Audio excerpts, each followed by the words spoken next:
This is the VOA Special English Economics Report. Today, we look back at some of the top stories of 2011. In Europe, the debt crisis that started in 2010 in Greece and Ireland spread to other countries. Portugal needed a financial rescue, and Italy needed a new prime minister. Silvio Berlusconi lost his job over Italy's debt problems. Former European Union official Mario Monti replaced him in November. Pressures on Europe's financial system called into question the future of the euro. European finance officials called for greater cooperation and new rules.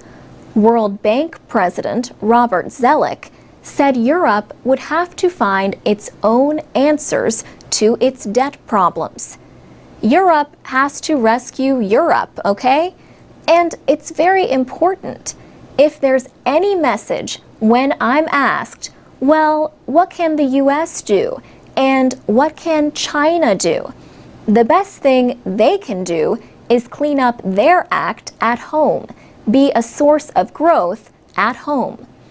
Mr. Zoellick also said it was important for other big economies to deal with their own budget imbalances.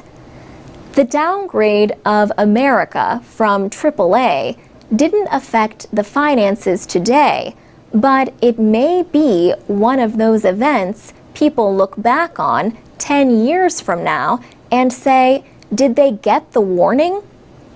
In August, a credit rating agency cut the United States credit rating from the highest level, AAA, to AA+. Also in August, Steve Jobs stepped down as chief at Apple because of his failing health. He died of cancer in October at the age of 56. He brought the world the iPod, iPhone, and iPad, and helped make Apple into one of the world's most valuable companies. 2011 will be remembered as a year of protests. Revolutions for political freedom swept North Africa and the Middle East in the Arab Spring. But protests over budget cuts and jobs were heard around the world.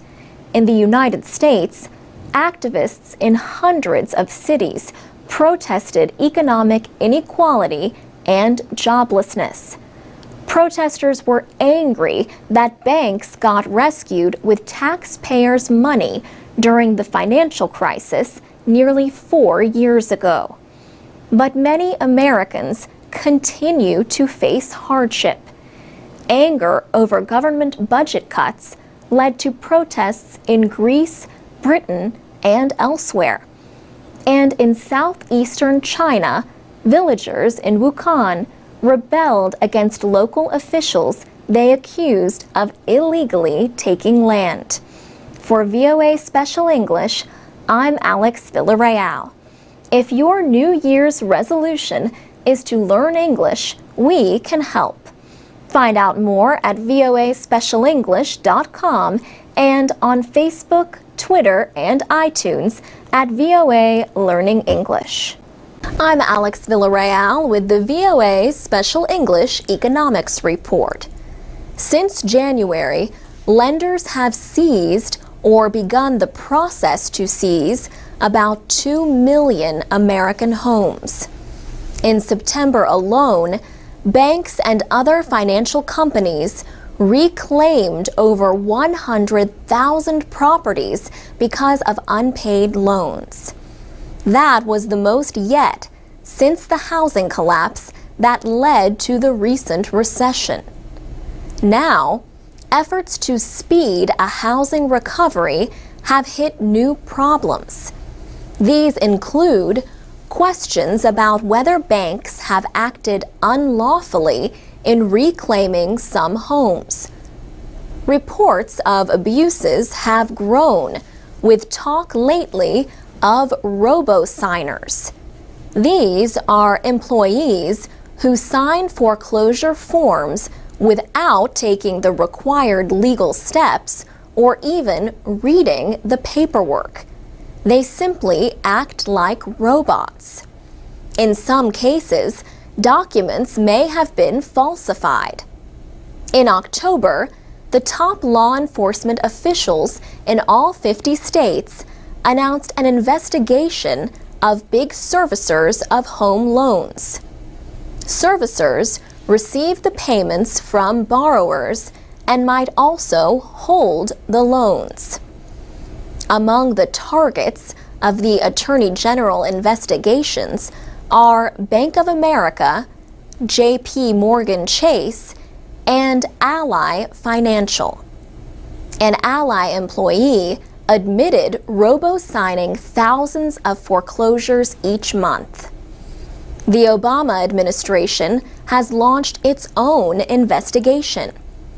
But the administration has not supported the idea of a temporary suspension of all foreclosures. Officials say this could endanger the slow economic recovery. 23 states require a court to approve a foreclosure. Several banks have suspended foreclosures in those states temporarily to review their operations. Bank of America, the nation's largest bank, now believes it can restart home repossessions in those states. Robo-signers are not the only concern right now. Putbacks have joined the list of bank worries. In a putback, investors try to force a bank to take back a bad loan. In October, Bank of America said it received a letter from investors holding almost $50 billion in mortgage-backed securities. These are bonds based on large numbers of individual loans.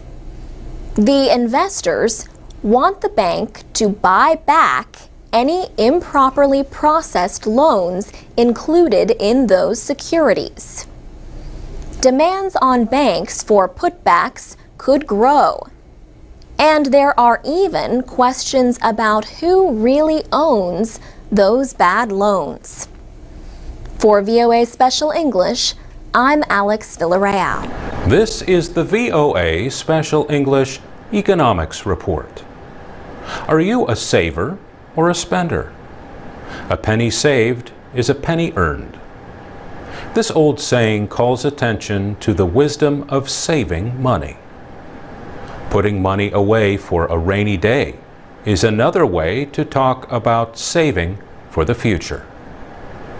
People who hate to spend money are known as tightwads, while those who like to get the most value for their money are called thrifty.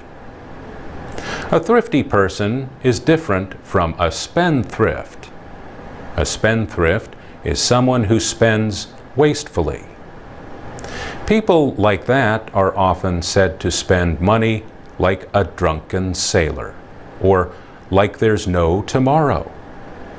In the United States, people who want to start a savings account have different choices of where to put their money. These include banks and credit unions. Credit unions are cooperatives for people who have some kind of connection. For example, the members might work for a university or a government agency. Most credit unions are non-profit organizations. Credit unions, banks, and other financial institutions pay interest on savings accounts. But the interest rates are low. Certificates of deposit pay higher returns.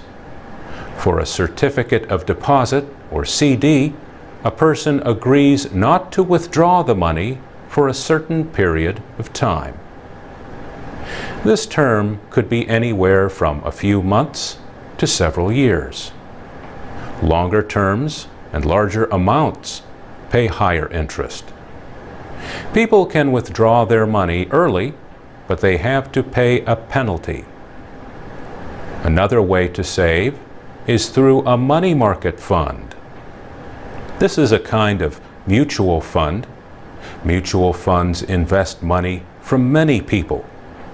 The money is sometimes placed in short-term government securities. Money market funds, however, may not be federally guaranteed like other kinds of savings. The Federal Deposit Insurance Corporation guarantees savings up to $250,000. In a number of countries, people have been saving less over the years. The Organization for Economic Cooperation and Development is a group of 34 countries. The OECD says in 1990, Americans had a household savings rate of 7%. This year, that rate is expected to be a little more than 4%. Many European countries have higher rates, but Americans save more than families in countries like Japan and South Korea. For VOA Special English, I'm Mario Ritter. To read, listen, and learn English, go to voaspecialenglish.com. You can also find our captioned videos at the VOA Learning English channel on YouTube. This is the VOA Special English Economics Report. President Obama turned his attention to financial reform after his victory in March on health care. On April 14th, he met with congressional leaders from both parties at the White House. He said there are some areas on which Democrats and Republicans can agree. If there's one lesson that we've learned, he said, it's that an unfettered market where people are taking huge risks and expecting taxpayers to bail them out when things go sour is simply not acceptable. Treasury Secretary Tim Geithner wrote in the Washington Post that the deep financial crisis is close to the end. But he said the nation must not forget the near collapse of the banking system in 2008 without fixing the causes. He told the American Society of News Editors in Washington that no one is arguing against new financial protections. The debate now, he said, involves how to design a system that lets big financial companies fail without harming the economy. In December, the House of Representatives passed the Wall Street Reform and Consumer Protection Act. That bill would create a new Consumer Financial Protection Agency. It would also increase investor protections and let shareholders vote on the pay of top company officials. And it would create a group to identify and regulate companies that are so big their failure could threaten the economy. Republicans opposed the bill. That was also true in March when the Senate Banking Committee approved its own version. That bill would not create an independent consumer agency, but instead a new office at the Federal Reserve, the central bank. Senate Minority Leader Mitch McConnell of Kentucky said the bill would make future bailouts more likely, not less likely. Both measures in Congress call for a system to supervise derivatives. These contracts are used for different purposes, including investment and protecting against loss. The largely unregulated market in derivatives is estimated at $600 trillion. Government rescues of banks considered too big to fail angered the public and helped fuel a conservative movement. The Tea Party also opposes the new health care law and argues for lower taxes and less government. On April 15th, they protested to mark Tax Day, when Americans have to pay any federal taxes they owe. And that's the VOA Special English Economics Report. This is the VOA Special English Economics Report. Americans gave about $290 billion to charity last year. That was $10 billion more than the amount of charitable giving in 2009. The estimates are from the Giving USA Foundation and its research partner, the Center on Philanthropy at Indiana University. Charities are nonprofit organizations that raise money to provide social services or other programs. Giving USA has been reporting on charitable donations since 1956. The group estimates that about 75 million households gave to at least one charitable organization in the United States last year. A household is one or more people living in a home. The largest share of charitable giving goes to religious groups. Giving USA says they received 35% of all donations in 2010. Some people give a percentage of their pay to religious organizations. Schools and other education-related organizations were second on the list. They received an estimated 14% of all charitable giving last year. The federal tax agency, the Internal Revenue Service, recognizes donations to official charities. Those who give to charity may be able to get tax breaks and reduce the amount of taxes they owe. People who give to charity may want to know how their donations are being spent. Organizations like Charity Navigator and the American Institute of Philanthropy look at how charities spend the money they receive. Their reports and ratings offer a measure of how effectively the charities use their money. For example, donors can learn how much a group spends on services compared to how much it spends on itself in administrative costs. Charity Navigator recently asked donors and charities to answer questions about year-end giving trends this year. More than 500 donors and 100 charities completed the questionnaire. On average, these charities said they received 41% of all their donations in the last few weeks of the year.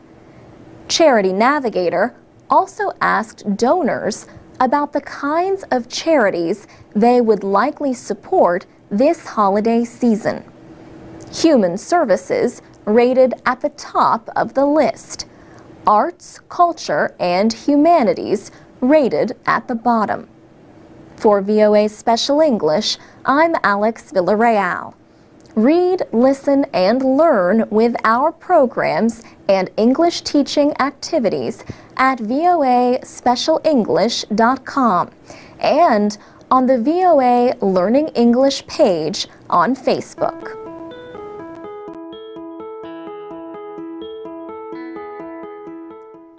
From VOA Learning English, this is the Economics Report. North and South Korea reopened their joint factory zone recently. Lines of trucks and cars crossed South Korea's northern border on the way to Kaesong, North Korea. About 800 South Korean workers and their supervisors entered the jointly operated Kaesong Industrial Complex. They brought materials and parts to restart production for the first time in months. South Korean managers expressed happiness at returning to work. Ji Yoon-tae is deputy chief of a South Korean company in Kaesong. He said it was very hard while the factories were closed. From now on, he says, he hopes everything works out well and the factory zone comes back to life. In April, North Korea removed about 53,000 workers from the joint manufacturing effort. Their withdrawal resulted from military tensions with South Korea and the United States. South Korean companies say they lost about $1 billion from the suspension of work at the factories. The industrial area produces cloth, watches, and parts for electronic products. After months of negotiations, the two Koreas reached a deal to reopen the area. They agreed to set up a joint committee to settle future problems. Officials from the two sides have been holding weekly meetings to discuss other details. The reopening is seen as the most important sign of warming relations between North and South Korea since the North carried out missile and nuclear tests. Choi Kyung-lim is South Korea's Deputy Minister of Trade, Industry, and Energy.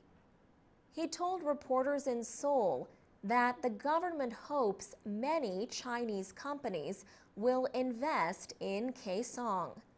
China is North Korea's closest ally. For VOA Learning English, I'm Alex Villarreal.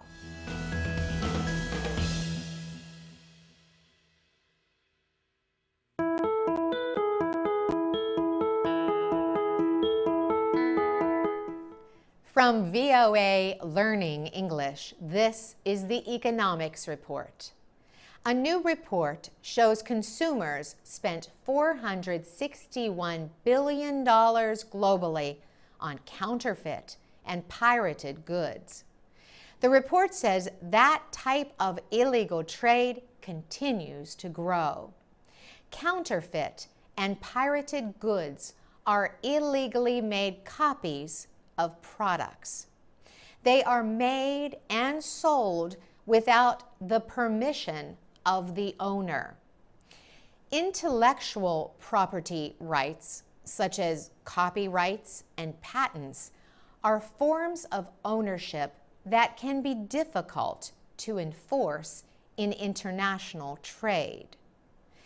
Counterfeit goods can travel through many countries before they reach the place where they are sold. The OECD says the amount of money earned from fake goods may be higher than the illegal drug trade.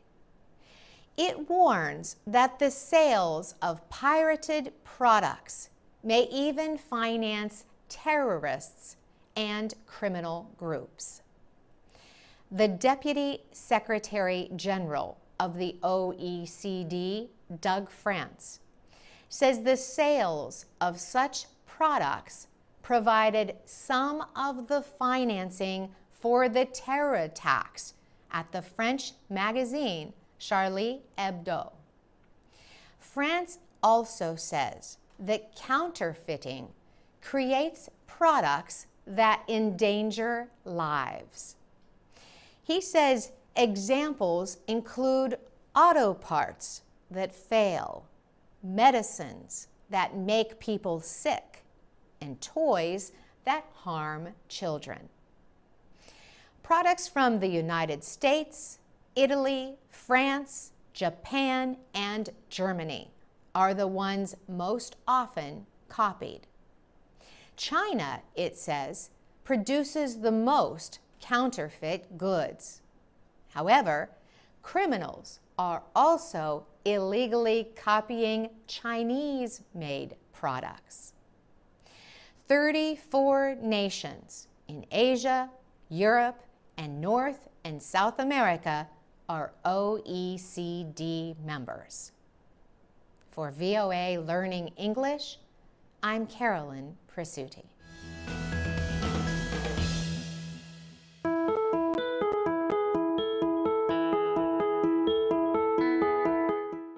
From VOA Learning English, this is the Economics Report. A new World Bank study says South Asian countries can improve economic conditions for women.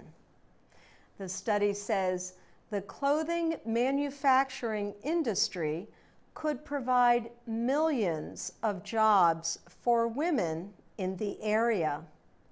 That is because the cost of making clothing in China is rising.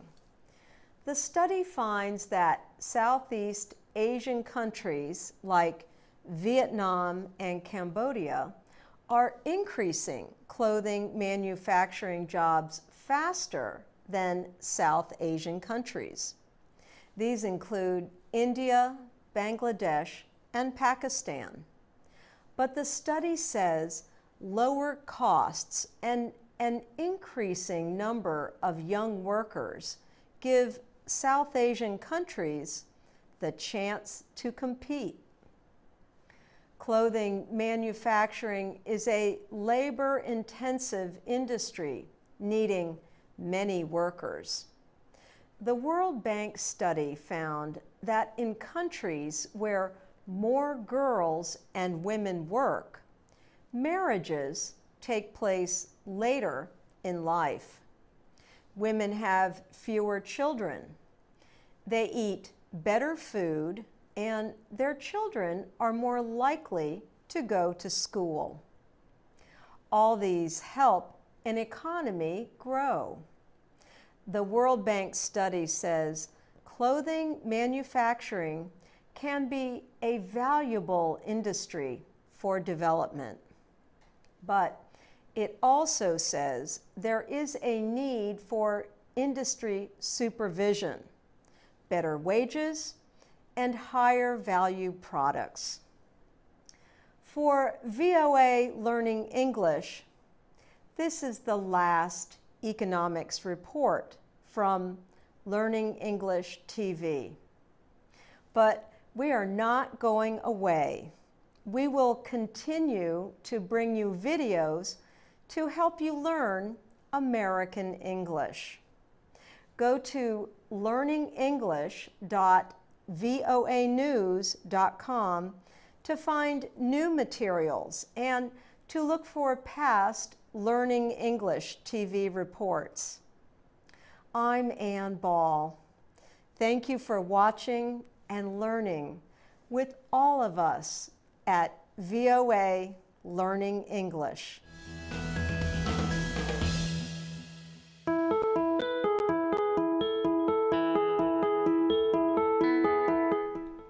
From VOA Learning English, this is the Economics Report. The population of Vietnam is growing old at the fastest rate of any nation in recorded history. In about 15 years, the share of Vietnamese citizens 65 and older will expand from 7% to 14% of the population. Victoria Quaqua is the World Bank's country director for Vietnam. She says there will be a slowing down and shrinking of the Vietnamese labor force in the future. She says this will create increasing demands on the people who do work. Low-cost labor has supported businesses in Vietnam. Kwakwa says it is the only country in East Asia where economic growth was higher in 2015 than 2014. But the aging labor force is a threat to that growth. For many years, Vietnam has been a country of money savers. But now, household debt there is growing. Rafe Matthias is managing director of Infocus Mekong Research. He says the company found that 30% of Vietnamese consumers took out a loan in 2015. He says that Vietnam is becoming a culture of debt. Many countries are worried about how China's economic problems could hurt them. But Vietnam may not be affected. Vietnamese officials say the country's exports to Europe or the United States are about 2 times more than its exports to China. Vietnamese relations with China have worsened recently over territorial disputes in the South China Sea. But that has not stopped Vietnam from buying more products from China than from any other trading partner. For VOA Learning English, I'm Jonathan Evans. This is the VOA Special English Economics Report. In June, leaders and top finance officials from the world's 20 biggest economies gathered in Toronto, Canada. One of the big issues they discussed is how and when to reduce deficits and economic growth measures as conditions improve. Chancellor Angela Merkel defended Germany's decision to cut spending by $100 billion over 4 years. But some experts say the world economy is still too weak for Europe's biggest country to reduce spending. Earlier this year, Germany was slow to react to the Greek debt crisis. European countries later had to agree to a nearly $1 trillion rescue for the euro area. Other countries, including Britain, France, and Japan, have also announced cuts. But American Treasury Secretary Tim Geithner says, without growth now, deficits will rise further and undermine future growth. Economists also point out that spending cuts alone do not solve the problems of countries with structural economic problems. G20 nations are also struggling with financial reform issues. These include new rules for risky financial products and closer supervision of banks. In June, Britain's finance minister announced a new tax on big banks. Germany and France are considering similar measures to pay for future financial problems. President Obama proposed the idea for the United States in January. But how many countries will join Britain is not clear. 19 countries and the European Union form the Group of 20, including developing economies like Brazil, China, India, and Russia. Economist Sebastian Mallaby at the Council on Foreign Relations, says G20 nations should work together on financial reforms. G20 nations also face the issue of trade imbalances, like the one between the United States and China. China said it would not discuss the dispute over its currency at the Toronto summit. But China announced it will slowly let the value of the yuan rise. It later reached its highest exchange rate in 2 years. China's export prices may rise, but an American diplomat said the action takes an irritant off the table in the U.S.-China relationship. And that's the VOA Special English Economics Report. For more news about economics, visit our website at voaspecialenglish.com. You can also comment on our programs and find transcripts, MP3s, and podcasts. This is the VOA Special English Economics Report. President Obama is proposing rules to limit the size of big banks and the risks they can take.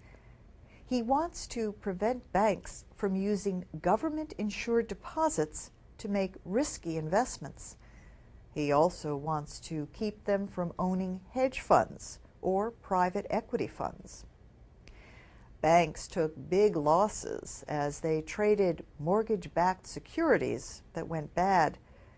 That helped create the financial crisis.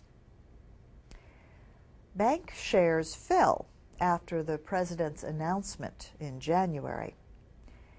His earlier efforts at financial reform have faced strong opposition from financial companies and some members of Congress. In the Senate, 60 votes are needed to prevent unlimited debate on a bill. But the Democrats lost their 60th vote. In January, voters in Massachusetts elected a Republican to finish the term of Ted Kennedy, who died in August. Scott Brown opposes the health care legislation in Congress.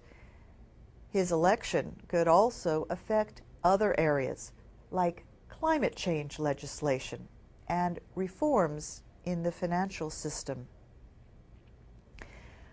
A separate development in January could affect future elections. The United States Supreme Court cleared the way for unlimited spending by businesses and labor unions in political campaigns. The court voted 5-4 to end a ban on the use of corporate money to pay for independent campaign ads for or against candidates. The court said the restriction on political speech violated the free speech rights guaranteed by the Constitution. But President Obama said the decision will reduce the influence of average Americans. He called it a major victory for powerful interests like big oil companies, Wall Street banks, and health insurance companies. He directed his administration to talk with congressional leaders from both parties to develop a forceful response. Elections for Congress are this November. The next presidential election is in 2012. January 20th marked Barack Obama's first anniversary in office, but the Republican victory in liberal Massachusetts was seen in large part as a sign of voter anger across the country about the economy. Unemployment has doubled in 2 years to 10%.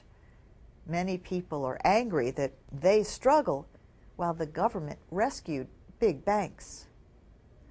Some banks took losses last year, but others earned record profits. And that's the VOA Special English Economics Report. I'm Alex Villarreal with the VOA Special English Economics Report. In September, President Obama proposed new measures to lift the economy. The central bank, in its latest report, said there was continued growth in the past several weeks, but with widespread signs of slowing. Congressional elections are November 2nd. One new survey showed that 49% of likely voters think Republicans should control Congress. Other polls find that about 60% of Americans think the country is going in the wrong direction. President Obama gave a speech near Cleveland, Ohio. He proposed a tax plan for businesses that make capital improvements, like buying new equipment. The president said, "And I'm proposing that all American businesses should be allowed to write off all the investment they do in 2011. He said this will help small businesses upgrade their plants and equipment and will encourage large corporations to start putting their profits to work." Mr. Obama also proposed to permanently extend a tax credit for research and development. And he offered a plan for rebuilding and modernizing America's roads, rails, and runways. He said it would create jobs and improve transportation. The plan would cost $50 billion, but he promised it would not add to the budget deficit over time. The president spoke in Milwaukee, Wisconsin. Both speeches were in the Midwest, an area hit hard by the recession. He said almost every Republican in Congress is saying no to his ideas. But retiring Senator George Voinovich of Ohio told the Washington Post that he planned to help push a bill through the Senate. That bill, supported by the president, contains measures to help small businesses. Still, there is disagreement over the future of the tax cuts approved under President George W. Bush. These are set to end this December. President Obama wants to extend the tax cuts only for families that earn less than $250,000 a year. Republicans oppose ending the tax cuts for higher earners. They say it would hurt small businesses. Democrats argue that few small businesses earn enough for their taxes to go up. Congress passed a big stimulus bill shortly after the president took office last year. But there is little that his newest proposals could do to help the economy before November. For VOA Special English, I'm Alex Villarreal. Follow us on Facebook, Twitter, YouTube, and iTunes at VOA Learning English. This is the VOA Special English Economics Report. In early July, an oil pipeline broke under the Yellowstone River in the western state of Montana. The Yellowstone is America's longest undammed river. The spill happened downstream from Yellowstone National Park. The burst pipe spilled as much as 1,000 barrels of crude oil, more than 160,000 liters, into the river. Workers shut off the ExxonMobil pipeline, and the company continued to clean up the spill. But the river was at flood levels and flowing quickly, carrying oil downstream into wetlands, fields, and yards. ExxonMobil spokeswoman Claire Hassett said local officials had ordered a temporary shutdown of the pipeline in May to check on its condition. They were concerned with heavy rains and rising waters. But she said, "We determined that it was safe to operate and we don't know what has caused this leak." Susan Casey Lefkowitz is with the Natural Resources Defense Council, an environmental group. She says the spill shows the dangers of mixing pipelines and waterways, especially when they are running under some of the most precious river systems that are important not just for wildlife, but also for our communities.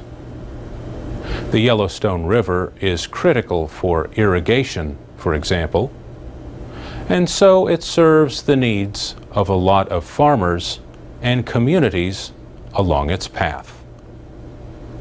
Andy Black heads the Association of Oil Pipelines, an industry group whose members include pipeline owners and operators.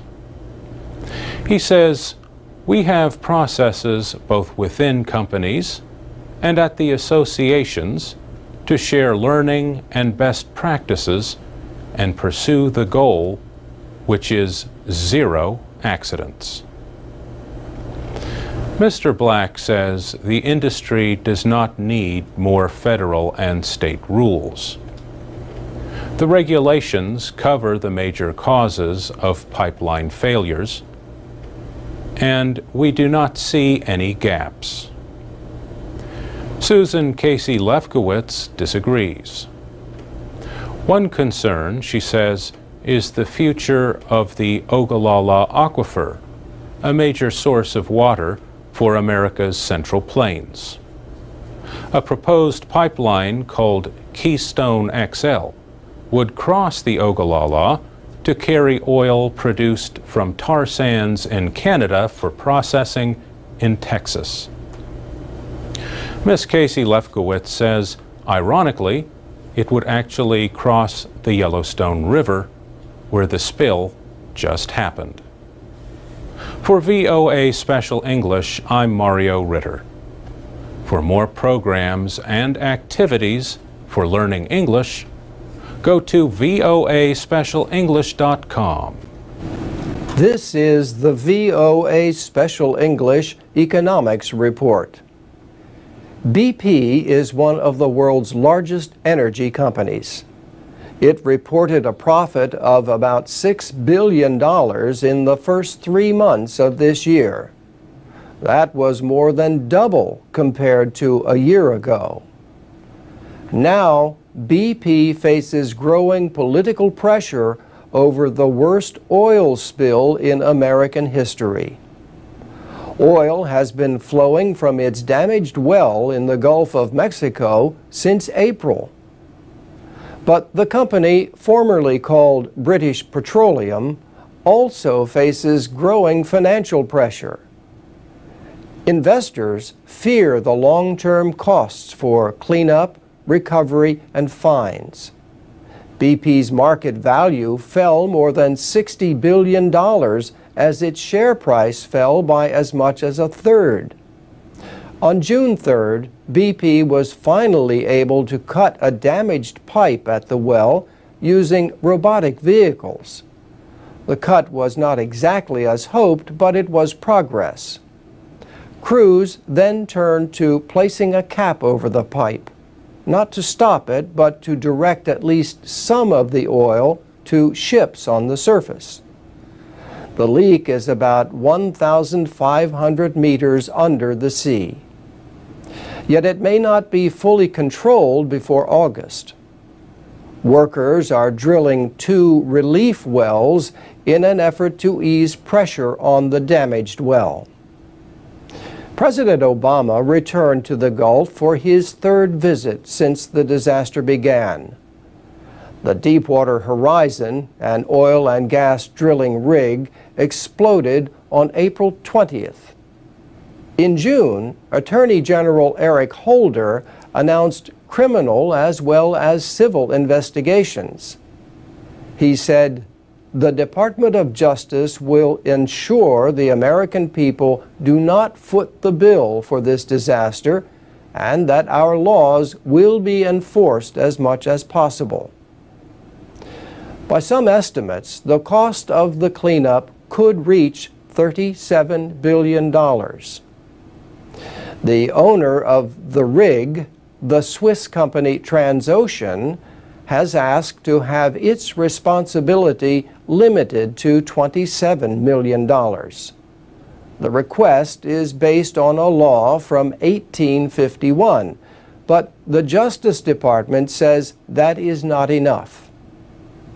The government could also use violations of other federal laws, such as the Clean Water Act, to collect money for the spill. Oil has already reached more than 100 kilometers of coastline in Louisiana, Mississippi, and Alabama, and it threatens the west coast of Florida. Areas of the Gulf have been closed to fishing. But job losses in the fishing industry are not the only worry. The Atlantic hurricane season officially began June 1st. Some people worry that officials could take their land if it becomes polluted by oil in a storm. And that's the VOA Special English Economics Report. This is the VOA Special English Economics Report. In December, the Japanese electronics company Olympus made a public apology.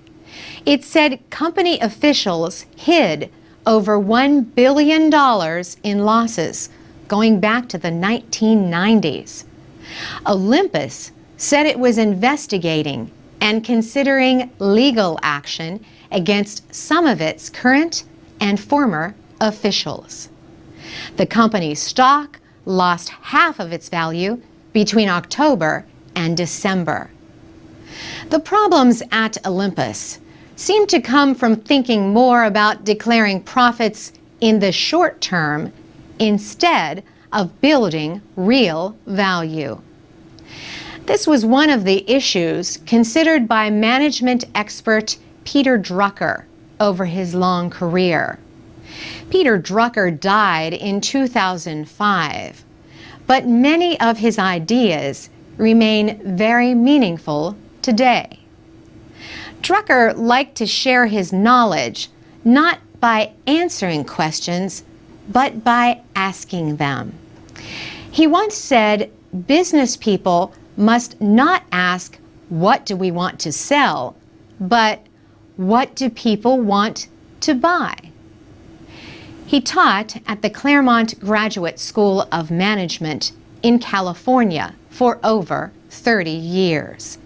He advised companies on business methods, and he wrote 39 books on business and economic ideas.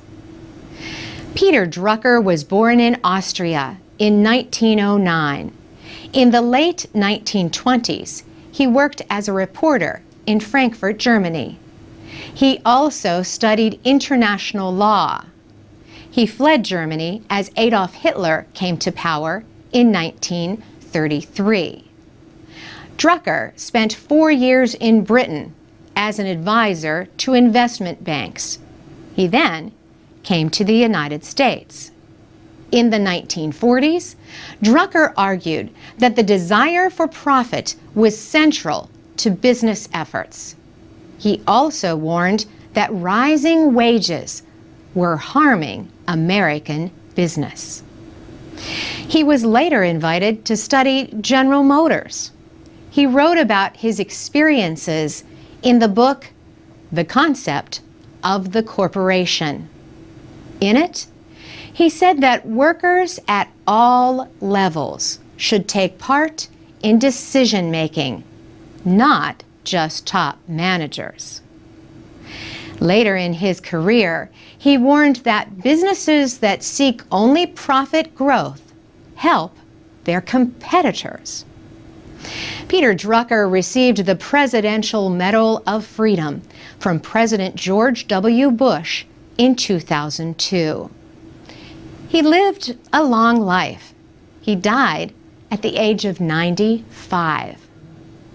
Drucker was a voice for change and new ways of thinking about social and business relations. He used terms like knowledge workers and management goals. Many of his ideas have become highly valued in business training and politics.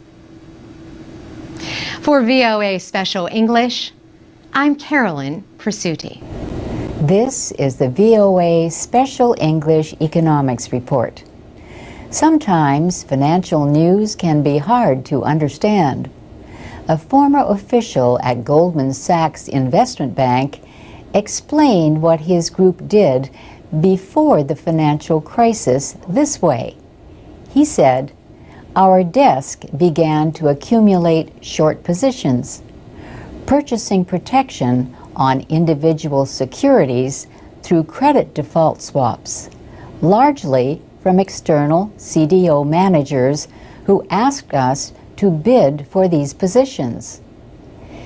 Josh Birnbaum was involved in synthetic CDOs.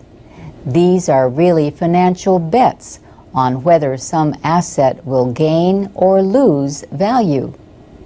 They are at the heart of the government's case against Goldman Sachs for misleading investors. Senator Claire McCaskill described synthetic CDOs during a Senate subcommittee hearing. She said, "Let me just explain in very simple terms what synthetic CDOs are. They are instruments that are created so that people can bet on them. The purpose of language is to communicate information, but it can often hide meaning. Have you ever agreed to the terms of use for a service without reading it all?" Annetta Cheek heads the Center for Plain Language in Silver Spring, Maryland. Her nonprofit group has been working for more understandable language in government and business since 2004. She offers one piece of advice for people who receive long, unclear documents. If you don't understand something, don't sign it. This year, the Center for Plain Language held its first contest for best and worst language use. The best entry receives a Clearmark Award. Confusing language gets a Wondermark Award. One of the Wondermark entries was from the communications company BlackBerry. Annetta Cheek says the terms of use for a BlackBerry are impossible to understand. Ms. Cheek says the healthcare and finance industries are known for using language that is hard to understand. Healthcare has made progress. Several industries competed for this year's Clearmark Award.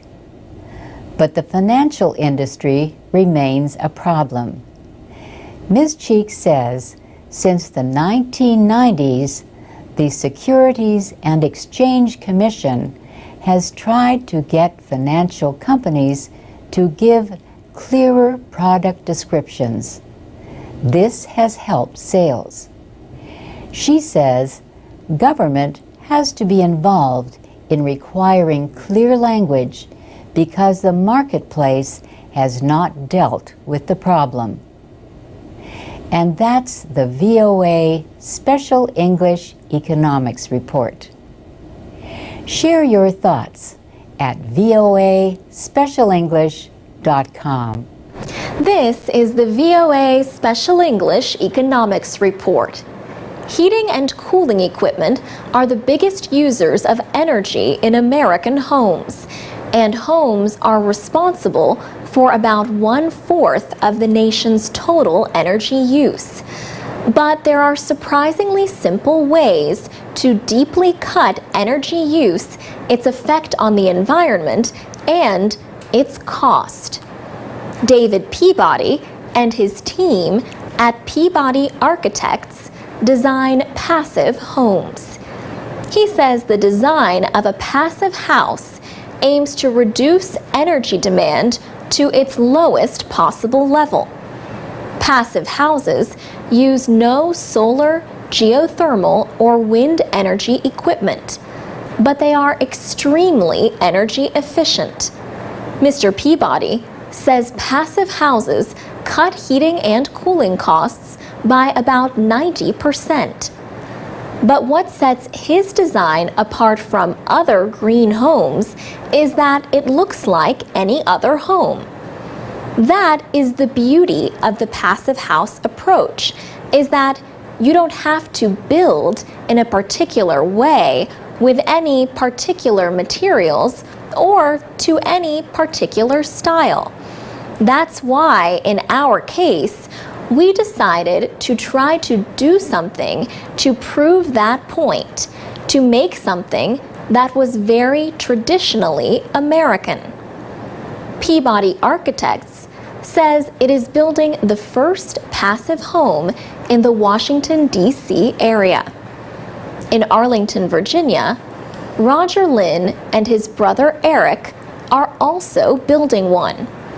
Roger Lynn of Southern Exposure Homes explains that windows are sealed against leaks and have 3 layers of glass. The windows are airtight. On a cold winter day, the temperature inside the unfinished home is a comfortable 12 degrees Celsius.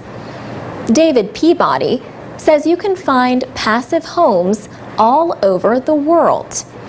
North Africa, for example, has a passive house community designing for very hot, dry climates, and that's a whole other area of exploration for passive house. The first passive design was an apartment building in Darmstadt, Germany. 2 physicists helped develop it about 20 years ago. Passive houses use some specialized materials. These include precast concrete panels and insulation. They also need to have special air treatment systems. Supporters say they cost only about 5 or 8% more than traditional homes, but they use 10% of the energy for heating and cooling. The designs are passive because they do not use geothermal, sun, or wind energy for power. But Passive House Institute US says even greater savings can be reached with additions like solar water heating systems. They might call that an active passive house. For VOA Special English, I'm Alex Villarreal. This is the VOA Special English Economics Report. A reputation, what people think of you, good or bad, is built one message at a time. The difference today is that people can get their messages out to lots of other people at lightning speed through websites and social media. So, not surprisingly, an industry is fast developing around managing online reputations for individuals and businesses. Ken Wisniewski is chief executive of Webemax, a company he started in 2008. He says up to 80% of people have been influenced in a purchasing decision by what they've read or seen online. Webamax is a search engine optimization, or SEO company. Search engine optimization involves different ways to improve the results of online searches. Webamax offers several different services, but Ken Wisniewski says reputation management is growing the fastest. Some of his customers need help with urgent publicity problems. Others are seeking long-term management of their online image. Mr. Wisniewski says about 1/5 of his business is with companies and individuals outside the United States. How does reputation management work? Webamax has two sides to its business. The company can organize online publicity campaigns to try to limit the harm done by negative comments or bad news. Mr. Wisniewski says when a client gets in the news for the wrong reasons, his company does not try to hide what happened. Instead, it develops a campaign to show that the client is dealing with the problem in a productive and positive way, he says. In that way, the work seems a lot like old-fashioned public relations, but in cyberspace. But what if clients are the target of lies, or maybe an organized effort to harm their reputation? Then Webamax would use its legal team to try to have the comments removed. Ken Wisniewski thinks the legal side of reputation management is only going to grow. In the United States, not all speech is protected by the Constitution. And even if the comments are true, the threat of a costly legal fight may be enough to get them removed. Clients of companies that manage reputations can pay thousands of dollars a month or as little as $100 a year.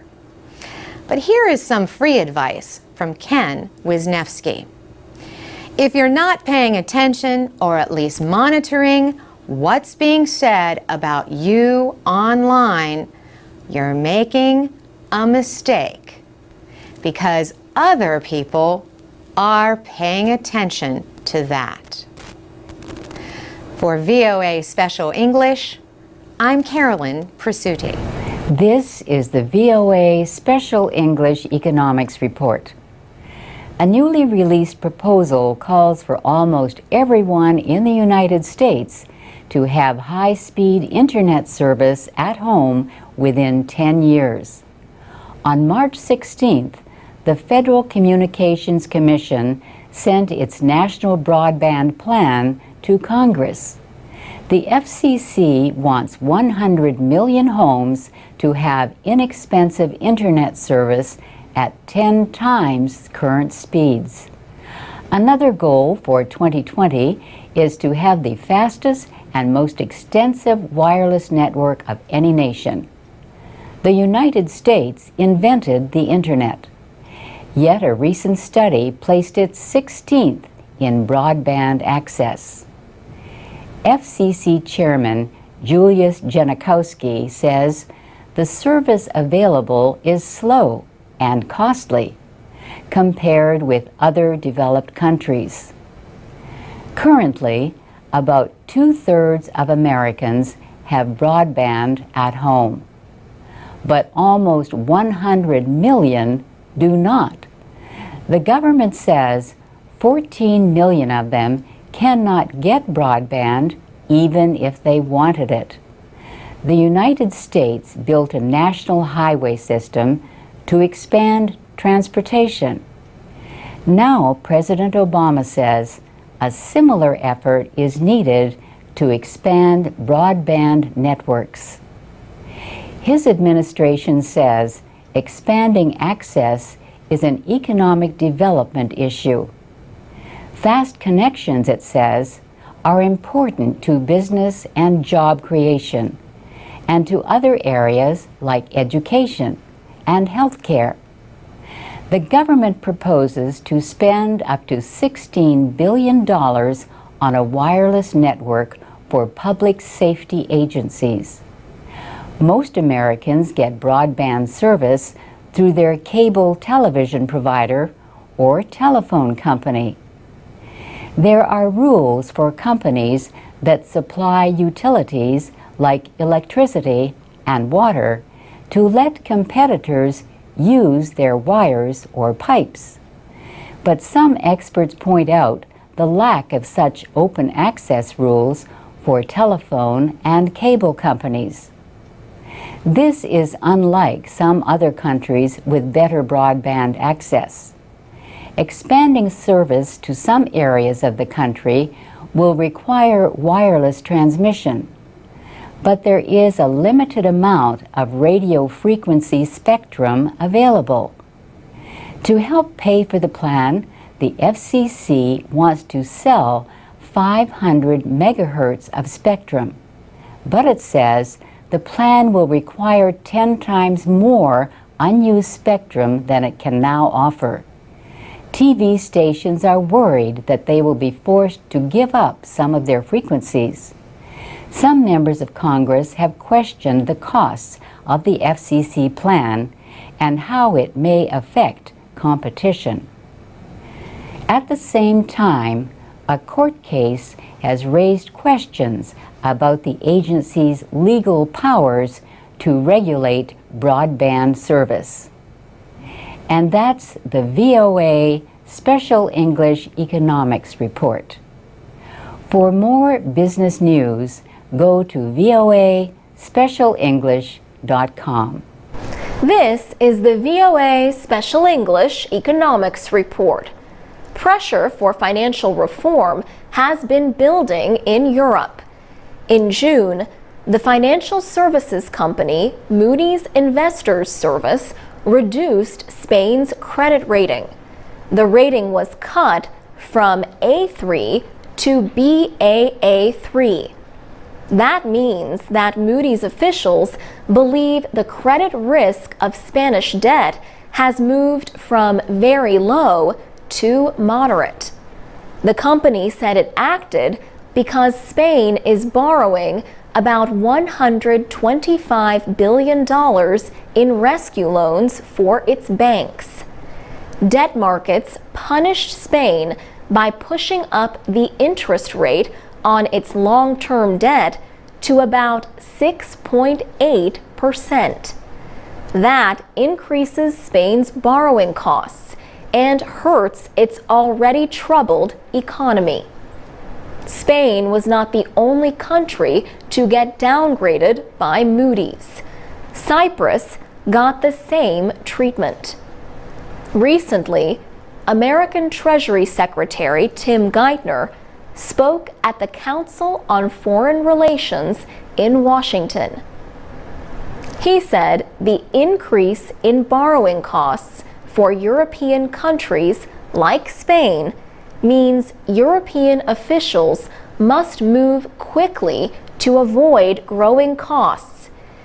In his words, if you wait to move in these things and you let the market get ahead of you, then you increase the costs of the solution and you make it harder to get there. Once you decide, he said, there is no argument for doing it slowly.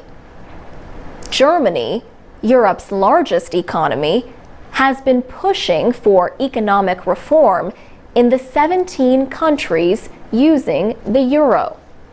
But German Chancellor Angela Merkel has argued that her country is unwilling to put money at risk unless banking reform is enacted throughout the Eurozone. She warned that Germany's economic power was not unlimited. In early June, the European Commission proposed steps toward a common banking policy. The proposals include empowering nations to intervene when their banks are in trouble. But proposed changes may also bar support for failing banks. Some European leaders are pressing for an expanded European bailout fund. Germany has resisted providing new financial resources, but details of any deal with big European economies have yet to be decided. Europe's financial crisis is likely to be a major international issue in the weeks to come. For VOA Special English, I'm Alex Villarreal. You can read, listen, and learn English with more stories about economics and other subjects at voaspecialenglish.com. This is the VOA Special English Economics Report. People are supposed to be social on a social media website, but choosing to share information is not the same as having it shared for you. And that difference is at the center of debate over privacy on Facebook and other social networks.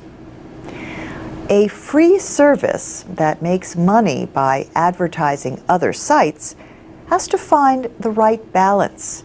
It has to satisfy advertisers seeking information to target ads, but it also has to be careful, or people could start to worry about an invasion of privacy. Facebook started as a website for college students to share interests and information. Today, it is the largest social media website, more than 400 million users. But lately, it has faced a lot of criticism about its handling of privacy issues. In May, Mark Zuckerberg, the 26-year-old chief executive of Facebook, announced changes. He said, "Today, we begin rolling out some new controls to make it easier for you to control what you share on Facebook." He said controlling personal information will be simpler than with the existing system of complex privacy settings. Mark Rottenberg is president of the Electronic Privacy Information Center. He told The Early Show on CBS television that the changes may not be enough. He said he thinks there are a large number of users who have decided they really cannot trust Facebook anymore. Facebook is based in Palo Alto, California. The privately held company does not have to report earnings, but its revenue last year has been estimated at $500 to $650 million. This was mainly from selling ads aimed at users based on what they post on Facebook. Facebook is not alone in being criticized over privacy. Google, the world leader in web search, is in trouble for collecting information from unsecured wireless networks. This was done as specially equipped vehicles took pictures for the Google mapping feature called Street View. Google said it never meant to collect people's private information, like emails and passwords. But officials in Hamburg, Germany, have launched a criminal investigation. And 2 American congressmen asked the Federal Trade Commission to see if Google broke any laws in the United States. And that's the VOA Special English Economics Report. What do you think about privacy online? You can post comments at voaspecialenglish.com or on our Facebook page at VOA Learning English.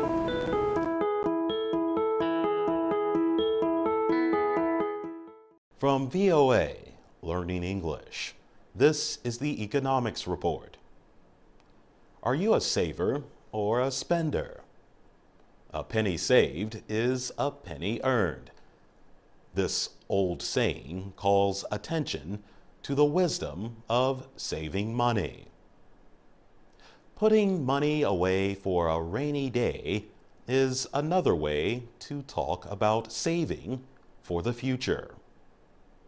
In the United States, people who want to start a savings account have different choices of where to put their money. These include banks and credit unions. Credit unions are cooperatives for individuals who often share a work-related connection.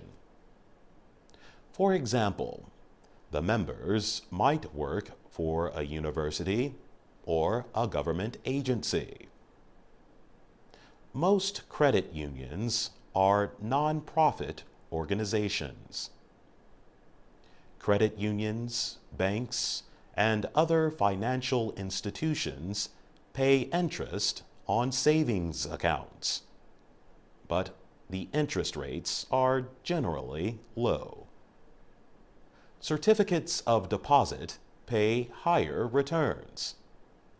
With a certificate of deposit, or CD, a person agrees not to withdraw the money for a period of time. This term could be anywhere from a few months to several years. Longer terms and larger amounts pay higher interest. People have to pay a small fine to withdraw their money early. Another way to save is through a money market fund. This is a kind of mutual fund. Mutual funds invest money from many people. The money is sometimes placed in short-term government securities. Money market funds, however, may not be federally guaranteed like other kinds of savings. The Federal Deposit Insurance Corporation guarantees savings up to $250,000. For VOA Learning English, I'm Jonathan Evans.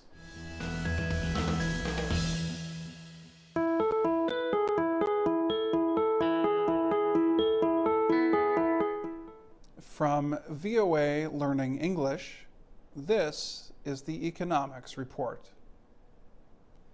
Information from the newly released Panama Papers is hurting public trust, says a top World Bank official. Sri Mulyani Indrawati is the bank's managing director.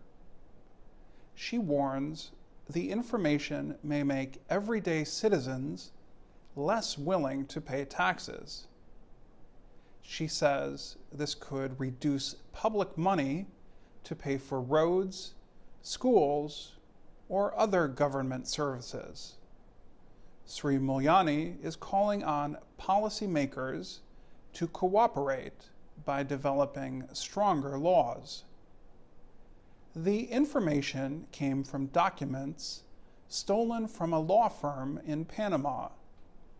They show how wealthy people and government leaders around the world hide their money to avoid paying taxes.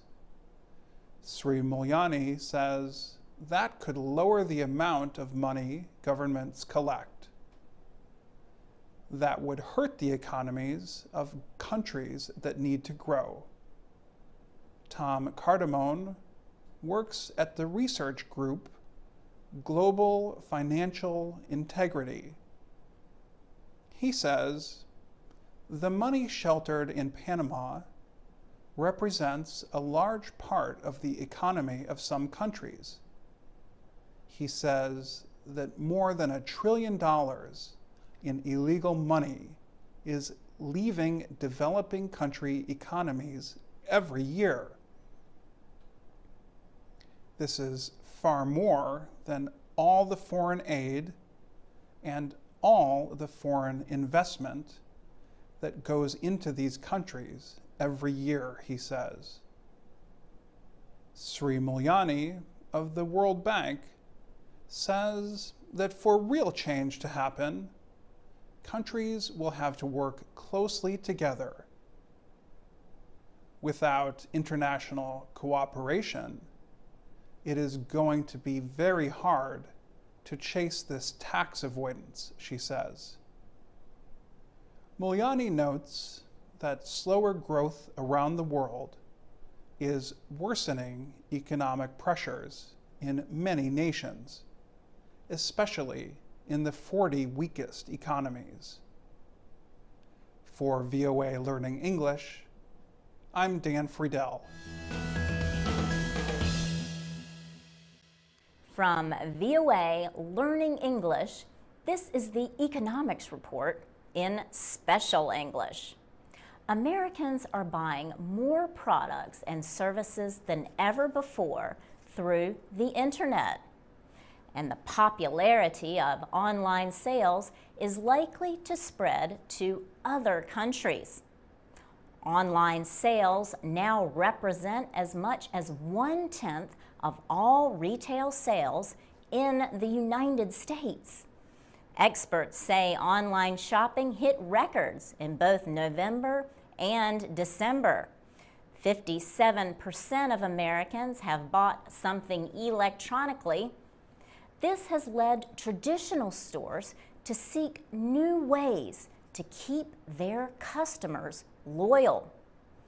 Store owners worry continuing growth in online sales will hurt their business. Cornell University marketing professor Ed McLaughlin says they should be worried because any products that can be sold online will be. Ed McLaughlin says traditional stores can keep their customers by selling goods like clothing, which buyers may want to see and try on before purchasing. He says the stores could also offer things that are difficult to ship. He says some stores can please customers by offering to set up or repair electronic products. Bill Martin is the founder of ShopperTrack. His business helps stores learn about their customers. He told us that traditional stores offer a social experience that some people enjoy. He says there is still a lot of emotion in the buying decision, and it is hard to get that emotional feeling from shopping online. So there is still a place for brick and mortar stores. Bill Martin says traditional stores can provide goods to buyers faster than online businesses, and some retailers use their websites to persuade people to visit their stores. For VOA Learning English, I'm Laurel Bowman. This is the VOA Special English Economics Report.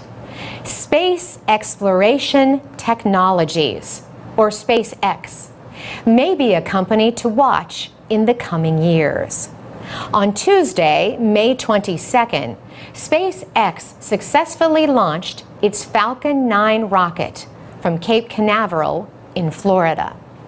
The privately built and owned Dragon spacecraft was loaded with more than 500 kilograms of supplies for the International Space Station.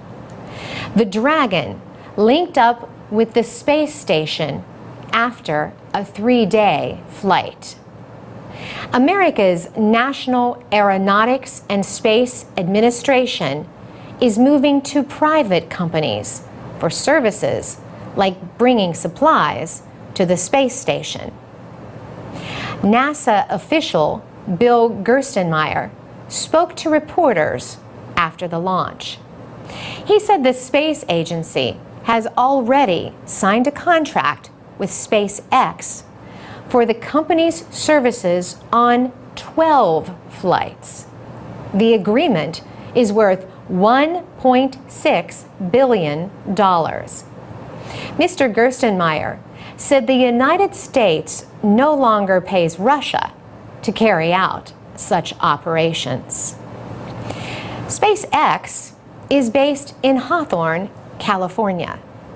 Elon Musk started the company in 2002, but it is not the first company founded by the South African-born businessman. He also started the internet payment service PayPal, which is now owned by online auction store eBay. His other company, Tesla Motors, makes electric cars. Elon Musk has likened modern space travel to where internet technology was in the 1990s. At that time, businesses were just starting to think about how to sell goods and services on the World Wide Web. Today, billions of dollars in goods and services are sold online. But after the launch, Mr. Musk tried to keep his attention on the job at hand. He said the immediate goal for SpaceX is to bring supplies to the space station. After that, he thinks the company will work toward improving its rocket technology. He said a major development would be to make what he calls a full and rapidly reusable rocket. The Dragon spacecraft is designed to be able to carry both astronauts and cargo. SpaceX says it has 40 launches planned over the next few years and contracts worth $4 billion. It says 60% of its upcoming flights are for businesses, not the government. For VOA Special English, I'm Carolyn Presutti. You can read, listen, and learn English with more stories about business and other subjects at voaspecialenglish.com. From VOA Learning English, this is the Economics Report. A court in Afghanistan recently sentenced former leaders of the country's first private bank to prison. The two men were found guilty of crimes that led to the failure of the Kabul bank in 2010. Some people say the 5-year prison sentences were not enough. The bank failure led to a financial crisis in Afghanistan. A special 3-judge committee of the Afghan Supreme Court decided the case. The court found Kabul Bank's former chairman, Sherhan Farnood, guilty of stealing $278 million. Former Chief Executive Officer Halilullah Ferozi was found guilty of stealing $530 million. The judge ordered the two men to repay the stolen money. The former bank officials have been under house arrest for more than a year. They were among 21 Kabul Bank and government employees who were tried and found guilty. The other defendants were given shorter sentences. All have the right to appeal. The case was considered a test of Afghanistan's new legal system and the government's will to fight corruption. The special court did not charge several other influential people linked to the bank as shareholders or borrowers. These people included a brother of President Hamid Karzai and a brother of the first vice president. The Afghan government rescued the bank and renamed it the New Kabul Bank. Nations that help support Afghanistan, led by the United States, have promised billions of dollars in aid after NATO forces withdraw by the end of 2014. But they are demanding that the government bring corruption under control. For VOA Learning English, I'm Alex Villarreal. This is the VOA Special English Economics Report. Mark Hurd got credit for building Hewlett-Packard into the world's largest technology company. HP is the top seller of personal computers and printers. It had sales last year of almost $115 billion. Mr. Hurd became Chief Executive Officer 5 years ago after HP ousted Carly Fiorina. Later, he also became chairman. Under his leadership, HP stock doubled in price. So the news out of Palo Alto, California in August came to many as a shock. Mark Hurd was out. Investigators said he had falsified expense records to hide spending on a woman who worked with HP. Reports said the amount was about $20,000. Mr. Hurd is married. He earned $24 million last year. In June, the former marketing contractor, Jody Fisher, accused Mr. Hurd of sexual harassment. Through her lawyer, she said she was surprised and saddened that he lost his job. She said they had settled her claim privately. The sometime actress also said they never had an intimate sexual relationship. HP and private investigators found no violation of the sexual harassment policy at the company. But they did find that Mr. Hurd violated HP's standards of business conduct. These suggest that before employees make a decision, they should consider how it would look in a news story. Sexual harassment is one of the areas of job discrimination investigated by the Equal Employment Opportunity Commission. The federal agency received almost 13,000 harassment claims last year. That was down from over 15,000 10 years ago. Men now make close to 1/5 of the complaints. The agency finds reasonable cause in about half of all sexual harassment claims. HP is paying Mark Hurd $12 million plus millions more in stock options to leave. But his resignation was not the only exit from a job that was in the news. A flight attendant became an overnight folk hero on the internet. Steven Slater apparently argued with a passenger over baggage in the overhead bin. And once the flight landed in New York, he deployed the emergency slide and left the plane. Soon, there was a new expression: to hit the slide, to leave a job in a memorable way.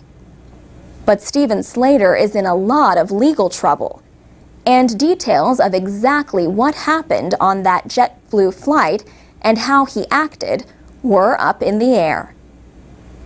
And that's the VOA Special English Economics Report.